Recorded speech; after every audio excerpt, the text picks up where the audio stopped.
Hey there, my guy. You know those moments when you're chatting with a cute girl and you're thinking, is she into me or am I just imagining things? Well, buckle up, because I'm about to be your secret weapon. Today, we're diving into the top 10 questions a girl asks when she's totally crushing on you. As a girl who's used these myself, I know exactly what we're up to. These aren't just random questions.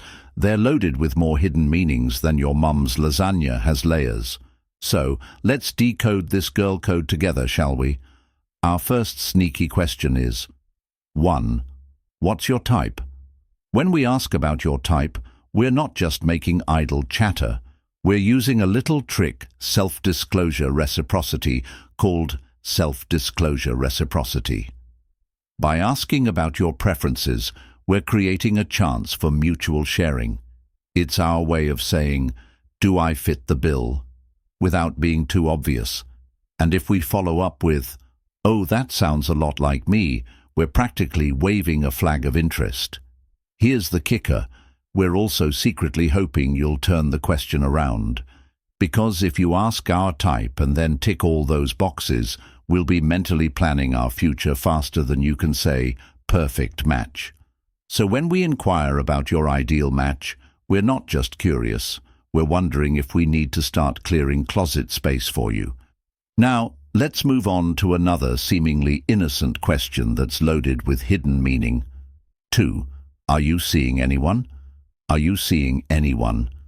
When we drop this question, we're not conducting a dating census.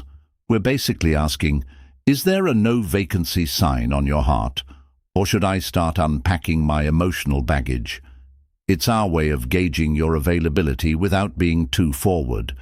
And if we follow up with a casual, oh, that's surprising, or their loss, we're not just being polite. We're mentally high-fiving ourselves and wondering if it's too soon to start planning our first date. But here's a pro tip. If we ask this and then suddenly start talking about how single we are, we're not just making conversation. We're basically skywriting, I'm available, with a heart-shaped smoke trail. So when we inquire about your relationship status, we're not just being nosy, we're window shopping for a potential boyfriend, and you're the mannequin in the display. Speaking of displays, here's a question that might seem like it's about your physical appearance, but trust me, there's more to it. 3. Do you work out? Do you work out? When we ask if you work out, we're not planning to sign you up for a gym membership. This question is tapping into what we call the halo effect. We're complimenting your physique without sounding like we've been stalking you with binoculars. And if we follow up with, it really shows, we're basically giving you a verbal high five while simultaneously imagining how good you'd look in a tank top. But here's the real game. We're also fishing for an invitation. We're hoping you'll say something like, yeah, want to join me sometime? Because nothing says romance like sweating profusely next to each other on treadmills. So the next time we ask about your fitness routine, know that we're not just concerned about your cardiovascular health. We're wondering if your heart has room for one more person, preferably us. But physical attraction is just the beginning. We're also interested in what makes you tick. 4. What do you like to do for fun? When we ask about your hobbies, we're not just making small talk. We're employing the similarity attraction effect. We're naturally drawn to those who share our interests. It's our way of finding common ground and potential shared experiences.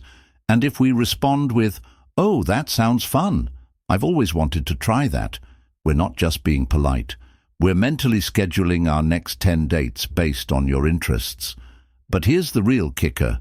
We're also secretly hoping you'll mention something we're passionate about, because nothing says match made in heaven like discovering you both enjoy underwater basket weaving or competitive dog grooming. So when we inquire about your leisure activities, we're not just killing time. We're trying to figure out if your idea of a good time involves us.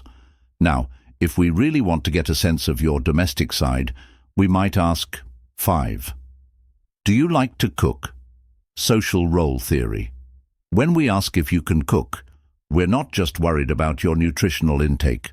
This question taps into what we call social role theory. In modern dating, the ability to cook is often seen as an attractive quality regardless of gender.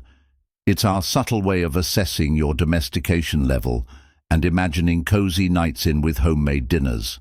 And if we follow up with, "Oh, you'll have to cook for me sometime," we're basically inviting ourselves over for a date without actually asking. It's our smooth operator move. But here's the secret ingredient. We're also low-key wondering if we need to brush up on our own cooking skills. So when we inquire about your culinary capabilities, we're not just curious about your pasta-making prowess. We're wondering if you're the recipe for our happily ever after. But enough about staying in. Let's talk about going out. 6. What's your ideal date? Visualization. When we drop this question, we're not just making conversation. We're using a little trick called visualization. By asking you to describe your ideal date, we're encouraging you to create a mental image that potentially includes us. It's the dating equivalent of handing you a blank check and saying, "Fill in the details." And if we respond with, "That sounds perfect," or "I love that idea," congratulations, you've just inadvertently scheduled our next date. But here's the plot twist. We're also secretly hoping you'll describe something that aligns perfectly with our interests. Because if your ideal date involves our favorite activities, we'll be mentally picking out our wedding dress faster than you can say, "Check, please." So when we ask about your dream date, we're not just gathering intel for future reference. We're hoping to star in the romantic comedy of your dreams. Now, if we really want to dive deep into your emotional side. 7. What's your love language? Love language. When we ask about your love language, we're not just brushing up on our relationship psychology. We're utilizing our emotional intelligence. This question shows we're interested in understanding how you express and receive affection. It's like we're asking for the cheat codes to your heart. And if we start talking about our own love language right after, we're not just sharing random information. We're giving you a step-by-step guide on how to win us over. But here's the real tea. We're also mentally taking notes on whether our love languages are compatible. Because if you say your love language is physical touch and ours is acts of service, we're already planning ways to combine the two. So when we inquire about your love language, we're figuring out the best way to translate "I like you" into a language you'll understand perfectly. And if we're feeling particularly romantic, we might just ask, 8. Do you believe in soulmates? Soulmates. When we ask if you believe in soulmates, we're not writing a philosophy paper. This question taps into our romantic side, the belief in ideal, passionate love.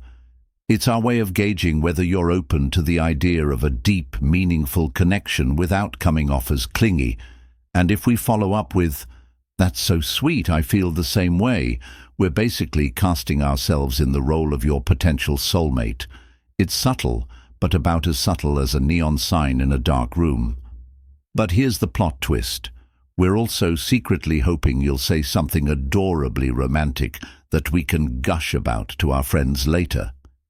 Because if you wax poetic about finding your other half, we'll be planning our soulmate-themed wedding faster than you can say destiny.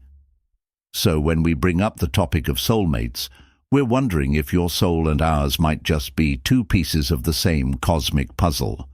Now, if we're feeling a bit bolder, we might just turn up the heat with this question. Biggest turn on 9. What's your biggest turn on? When we ask about your biggest turn on, we're not just conducting market research for Victoria's Secret.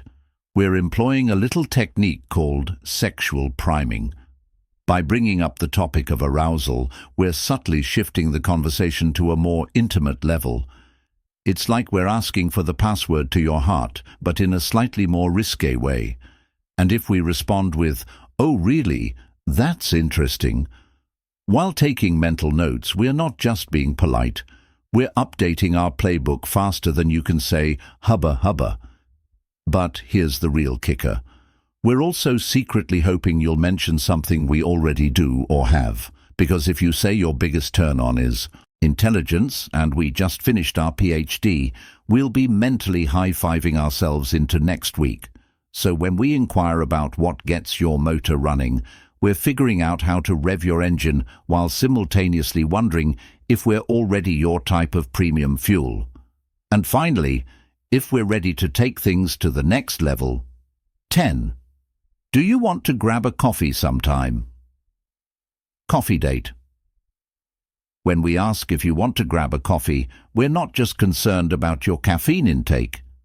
We're using what we call a low-risk invitation. Coffee is casual enough to not feel like a big commitment, but it's also a clear step towards spending one-on-one time together. It's our way of saying, I like you and I want to spend more time with you, without actually having to say those words and risk total humiliation. And if we follow up with, or we could do dinner if you prefer, we're basically giving you a menu of date options. It's the choose-your-own-adventure of flirting. But here's the espresso shot of truth. We're also secretly hoping you'll suggest something even better, because if you counter with, how about that new art exhibit instead? We'll be mentally planning our artsy, coffee-loving future together faster than you can say venti latte.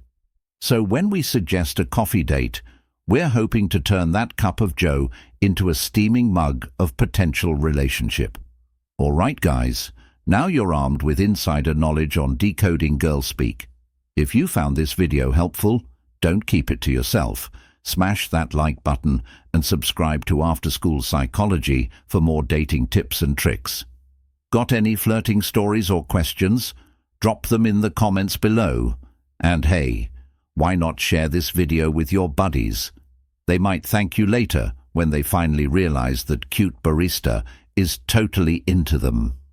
Until next time, keep your eyes open and your flirt game strong.